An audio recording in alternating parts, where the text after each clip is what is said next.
নমস্কার সবাইকে, আশা করি আপনারা সবাই ভালো আছেন। মহুয়ার আরেকটি ব্লগে আপনাদের সবাইকে জানাই অনেক অনেক স্বাগত। এখন ঘড়িতে ওই 8টা মতো বাজে, আর এখন থেকেই আমি আমার ব্লগটা শুরু করলাম। ডোডো স্কুল চলে গেছে, যেহেতু স্কুল খুলে গেছে, আর স্কুল চলে যাওয়ার পরেই আমি এক বোঝা জামাকাপড় নিয়ে বসে পড়েছি। অনেক জামাকাপড় কাচবো আজকে, প্রায় 3 দিন মতন হলো। শরীরটা একদমই ভালো না, যার জন্য ঠিকমতো তোমাদের সাথে ব্লগও শেয়ার করতে পারছি না। আর আমার এতগুলো জামাকাপড় জমে গেছে। আমি যেহেতু রোজের জামাকাপড় রোজ কেচে নিই, তাই এতগুলো জামাকাপড় জমে না, কিন্তু শরীরটা খারাপের জন্য আজকে এতগুলো জামাকাপড় আমাকে একসাথে কাচতে হবে। তবে হ্যাঁ, কদিন অজয়ের যে ডেলি পরার যে জামাকাপড়গুলো, সেগুলো নিজেরটাই নিজে কেচে নিয়েছে, কারণ ওগুলো তো জমানো সম্ভব নয়।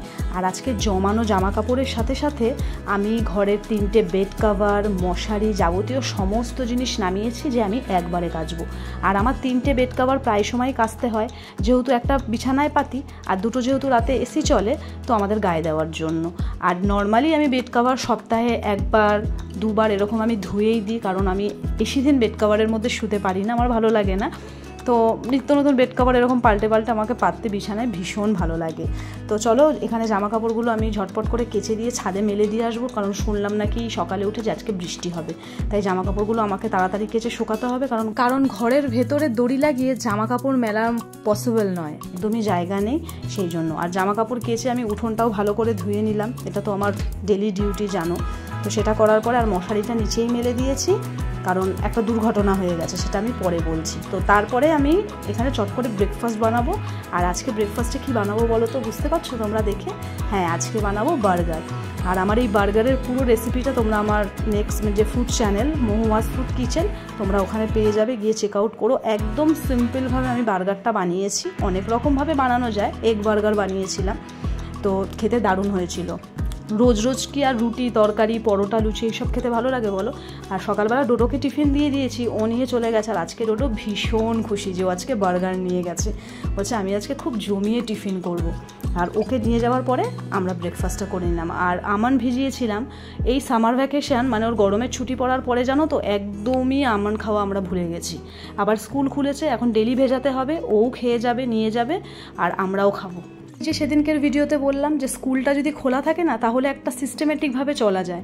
ধরো সকালবেলা এই টাইমে ওকে ঘুম থেকে উঠতে হবে, এই টাইমে কাজটা করতে হবে। আর সত্যি কথা বলতে খুব সুন্দরভাবে না কাজগুলো স্মুথলি হয়ে যায়, কারণ মাথায় তো একটা প্ল্যানিং করা থাকে যে আমাকে সকালে উঠে এইভাবে কাজগুলো করতে হবে। আর আগের দিন দিয়ে, বা ধরো তুমি মাথায় আগের থাকতে যদি প্ল্যান করে নাও যে এই কাজটার পর এই কাজটা করব, এই কাজটা আমি এইভাবে গুছিয়ে করব, তাহলে দেখবে একদমই দেরি হবে না, খুব ভালোভাবে স্মুথলি প্রত্যেকটা কাজ তোমার হয়ে যাবে।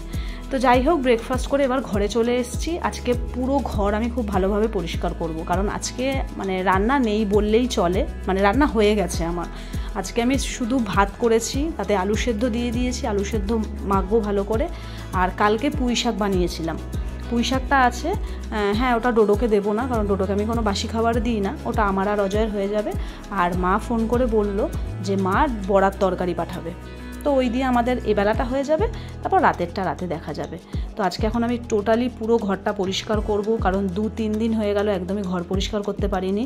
আর ওই যে ভেতরে থাকি, তবুও ঘরে যে কোথা থেকে এত ধুলো জমে যায় মানে জানিই না, মাথায় ঢোকে না। তাই প্রত্যেক দিন করতে পারলে তো খুবই ভালো হয়, কিন্তু প্রত্যেক দিন তো করা পসিবল হয় না, ওই একদিন বাদে বাদে। যেহেতু মাঝখানে 3টে দিন গ্যাপ পড়ে গেছে, সেই জন্য আমি একদমই ঘর পরিষ্কার করতে পারিনি। আর ঘরের অবস্থা একদম 12টা বেজে গেছে।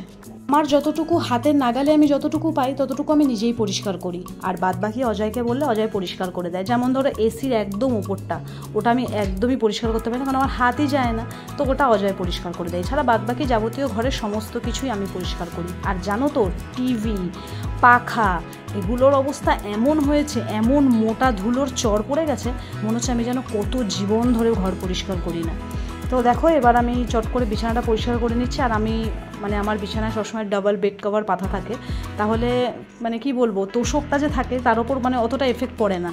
তো আমি সব সময় গোড়াই, আগে যখন ডোডো ছোটো ছিল তখন আমার ম্যাট্রেস প্রোটেক্টর ছিল, তো এখনও বড় হয়ে গেছে, এখন আর পাতি না। তো কটা জামা কাপড় ছিল, অজয়ের সাথে কথা বলতে বলতে ওই জামা কাপড় কটা ভাঁজ করে জায়গায় ঢুকিয়ে দিয়ে তারপরে আমি পাখাটা পরিষ্কার করতে বসলাম। তারপর আর অজয় ঘরে ঢুকতেই আবার বকবক করা শুরু করে দিয়েছে যে তুমি আজকে এতগুলো জামা কাপড় কাচলে, আবার তুমি এই এখন পুরো ঘরের সমস্ত কিছু পরিষ্কার করতে বসেছো, এই জন্যই তোমার ওপর রাগ ধরে, একটাও কথা শোনো না, ব্লা ব্লা ব্লা। মানে ওর যেগুলো রোজকার কথাও বলেই যায়, একবার এত কাজের প্রেশার নেওয়া উচিত না।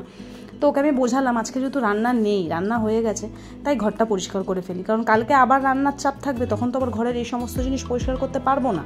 আর ডোডোও স্কুল চলে গেছে, আমি ঘরে ফাঁকা বসে আছি, তো কী করবো, ঘরটা পরিষ্কার করে নিই। আর এতদিন যেহেতু ডোডো ঘরেই ছিল আর হঠাৎ করে স্কুল চলে গেছে, ঘরটা যেন কেমন খালি খালি লাগছে, মনে হচ্ছে নেই, কোথায় যেন গেছে, এরকম একটা। আসলে ডোডো স্কুল চলে যাওয়ার পর অজয় বেশিক্ষণ খুব একটা ঘরে থাকে না সকাল টাইমটা, তো আমি ঘরে একাই থাকি। তো ও এতদিন ছিল, ওর সাথে গল্প করতাম, মজা করতাম, এই করে করেই দিন কেটে গেছে, এখন আবার একা। তো তখন যে কথাটা তোমাদের বলবো, কাছাকাছি করার পর যখন ছাদে আসবো মেলতে, তখন ওপর থেকে কাকিমা বললো, মৌ ছাদের দড়ি সব ছিঁড়ে গেছে হাওয়াতে। ব্যাস, আমার তো মাথায় বাজ পড়ার মতন অবস্থা হলো। আমি কি করে এত জামা কাপড় কেচেছি, নিচে তো মশারিটা শুকোতে দিয়ে দিয়েছিলাম। অজয়কে বললাম তুমি শিগগিরই যাও, গিয়ে আগে দড়ি টানানোর ব্যবস্থা করো। আমার নিচেরও একটা দড়ি ছিঁড়ে গেছে, একটাই ছিল, তাতে আমি মশারিটা দিয়ে এসেছি। তো ও দড়ি নিয়ে এসে এই রৌদ্রের মধ্যে বেচারা ছাদে নিচে সমস্ত কিছু জায়গায় দড়ি লাগালো, তারপরে আমি জামা কাপড় মেললাম। এতক্ষণ ধরে যদি আমি সকালে জামা কাপড় কেচে দেওয়ার পরে যদি মিলে দিতাম, এতক্ষণ আমার সমস্ত জামা কাপড় শুকিয়ে যেত। মানে আজকে এরকম একটা, মানে আজকেই আমি এত কেচেছি, আর আজকেই এই দুর্ঘটনাটা আমার সাথে হওয়ার ছিল। আকাশের অবস্থাও কিন্তু আমার খুব একটা ভালো লাগছে না, জানি না জামা কাপড়গুলো পুরো শুকাবে নাকি।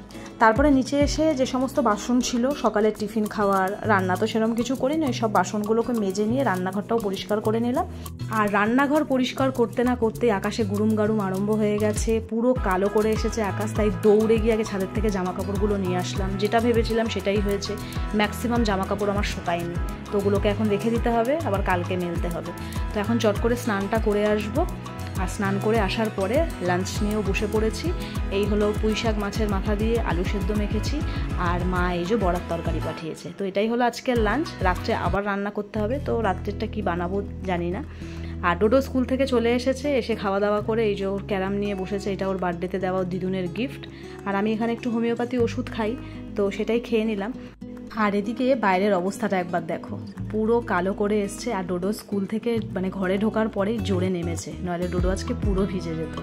তারপরে বৃষ্টি কমার পরে বিকেলবেলা গেছিলাম একটু পেস্ট্রি আনতে মিয়া মোড়েতে। কদিন ধরে বেশ পেস্ট্রি খেতে ইচ্ছা করছিল। এমনি পার্সোনালি আমার পেস্ট্রির প্রতি একটা দুর্বলতা আছে, তাই অনেক দিন খাই না, তাই ভাবলাম আজকে একটু আনা যাক, খাবো। তো একটা চকলেট নিয়েছি আর একটা বাটারস্কচ নিয়েছি, তো চলো এখন এটা খাই। আর আজকের মতন ভিডিওটা এখানেই শেষ করব। ভিডিওটা তোমাদের যদি ভালো লাগে তাহলে প্লিজ একটা লাইক করো আর কমেন্ট করে জানিও। খুব তাড়াতাড়ি দেখা করব নতুন আরও একটা ভিডিওর সাথে। ততক্ষণের জন্য সবাই ভালো থেকো আর নিজেদের খেয়াল রেখো। টাটা।